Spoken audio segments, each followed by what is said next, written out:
ఎన్నికల వేళ వైసీపీ నాయకులు రెచ్చిపోతున్నారు. ఓటర్లను ఎలాగైనా ప్రలోభపెట్టేందుకు సిద్ధమవుతున్నారు. దీంతో తనిఖీల్లో భారీగా నగదు, మద్యం పట్టుబడుతోంది. అటు నంద్యాల ఎక్సైజ్ ఆఫీసులో శ్రీశైలం వైసీపీ అభ్యర్థి శిల్పా చక్రపాణిరెడ్డి అనుచరులు హల్చల్ చేశారు.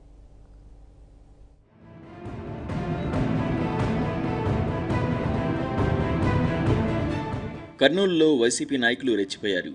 ఏకంగా ఎక్సైజ్ పోలీస్ స్టేషన్లోనే తమ రౌడీయిజం ప్రదర్శించారు. తప్పు చేసి కస్టడీలో ఉన్న నిందితుడిని దౌర్జన్యంగా తీసుకెళ్లిపోయారు. రాష్ట్ర వ్యాప్తంగా వైసీపీ నాయకుల దౌర్జన్యాలు, బెదిరింపులు చర్చనీయాంశాలవుతున్నాయి.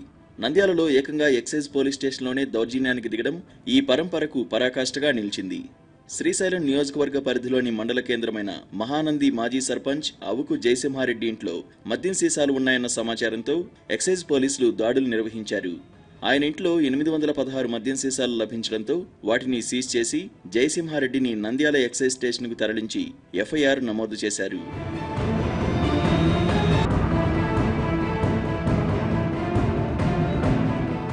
జగన్ సభ పూర్తయిన తర్వాత శ్రీశైలం నియోజకవర్గ అసెంబ్లీ వైసీపీ అభ్యర్థి శిల్పా చక్రపాణిరెడ్డి తన ముఖ్యానుచరుడు తులసిరెడ్డితో పాటు మరికొంతమందిని వెంటబెట్టుకుని నేరుగా ఎక్సైజ్ స్టేషన్కు వెళ్లారు. ఎన్నికల తర్వాత వచ్చేది వైసీపీ ప్రభుత్వమేనని, మీలాంటి వారిని ఏమి చేయాలో అదే చేస్తామని తీవ్రస్థాయిలో హెచ్చరించినట్టుగా తెలుస్తోంది. జయసింహారెడ్డిని తీసుకెళ్తున్నామని, ఏమి చేసుకుంటారో చేసుకోండని హెచ్చరిస్తూ నిందితుడిని తీసుకెళ్లిపోయారు. ఎఫ్ఐఆర్ కూడా నమోదు చేసి రిమాండ్కు అవసరమయ్యే పత్రాలు తయారు చేసుకుంటున్న సమయంలో వైసీపీ నాయకులు దౌర్జన్యంగా నిందితుడిని తీసుకెళ్లిపోయినట్లు ఉన్నతాధికారులకు ఎక్సైజ్ పోలీసులు సమాచారం ఇచ్చారు. ఈ రైల్లో భాగంగా మాకు 816 నిప్స్ దొరకడం జరిగినది. దీనిలో అతను స్వామిరెడ్డి కొడుకైన అవుతూ జయసింహారెడ్డిని తీసుకొని రావడం జరిగింది ఎక్సైజ్ స్టేషన్కు. 816 నిప్స్ కావడం వల్ల ఇంటరాగేషన్ పర్పస్లో ఏ షాప్ నుంచి తీసుకొని వచ్చినారు అన్న ఉద్దేశంతో ఇంటరాగేషన్ చేయడం జరిగింది. చేసి కేసు నమోదు చేయడానికి సిద్ధము పడుతుండగా తులసిరెడ్డి గారు వాళ్ళ బృందంతో వాళ్ళ గుంపుతో వచ్చి మా స్టేషన్లో ఉన్న అవుతూ జయసింహారెడ్డిని తీసుకొని వెళ్ళారు. పెనుకొండ నియోజకవర్గం సోమందేవిపల్లిలో వైసీపీ తరఫున ఓ బ్యాచ్ చక్కర్లు కొడుతోంది. తటస్థ ఓటర్లు వైసీపీ సానుభూతి పరులకు ముద్రించిన కార్డులు ఇస్తున్నారు. 7, 8 తేదీల్లో తాము చెప్పిన ప్రాంతానికి వెళ్లి ఈ కార్డు చూపిస్తే డబ్బులిస్తారని చెప్తూ ఇవి పంచుతున్నారని స్థానిక నేతలు చెప్తున్నారు. ఇక అటు జగన్ సభల దగ్గర మందుబాబులు చేస్తున్న వీరంగం అంతా ఇంతా కాదు. బార్, వైన్స్ ముందు నినాదాలు చేస్తూ రచ్చ చేస్తున్నారు.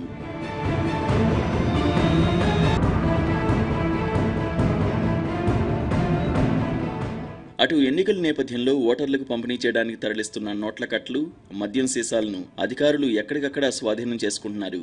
గురువారం ఒక్కరోజే ఏపీ, తెలంగాణలో 5,81,00,000 నగదును సీజ్ చేశారు. కర్ణాటక రాష్ట్రం బాగేపల్లి సమీపంలోని టోల్ ప్లాజాలో భారీ మొత్తంలో నగదు నిల్వ ఉంచినట్లు సమాచారం అందుకున్న హిందూపురం పోలీసులు సోదాలు నిర్వహించి 1,75,00,000కు పైగా నగదును స్వాధీనం చేసుకున్నారు. ఈ నగదు టోల్ ప్లాజాదని నిర్వాహకులు చెబుతున్నా ఇంత పెద్ద మొత్తం ఎందుకు నిల్వ ఉంచారనే దానిపై లోతుగా దర్యాప్తు చేస్తున్నారు.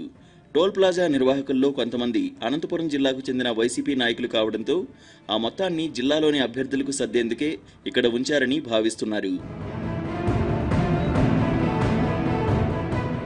అటు ఓటర్లకు పంపిణీ చేసేందుకు తరలిస్తున్న 1,50,000 నగదును వైసీపీ నాయకులుగా భావిస్తున్న ఇద్దరు నుంచి విశాఖ సిటీ టాస్క్ ఫోర్స్ పోలీసులు స్వాధీనం చేసుకున్నారు. మధురానగర్కు చెందిన వెంకట సుబ్బరాజు, విజయనగరం జిల్లా కంటోన్మెంట్కు చెందిన రామచంద్ర వర్మ స్కూటర్పై వెళ్తుండగా పోలీసులు తనిఖీ చేశారు. వీరి వద్ద నగదుతో పాటు 3 సెల్ ఫోన్లు, విశాఖ ఉత్తర నియోజకవర్గం ఓటర్ల బుక్లెట్లు 3, వైసీపీ బూత్ కమిటీ కన్వీనర్ల జాబితా, లబ్ధిదారుల పేర్లతో అకౌంట్ రసీదు పేపర్లు, వైసీపీ జెండా లభించాయి. వీటిని పోలీసులు స్వాధీనం చేసుకుని కేసు నమోదు చేశారు.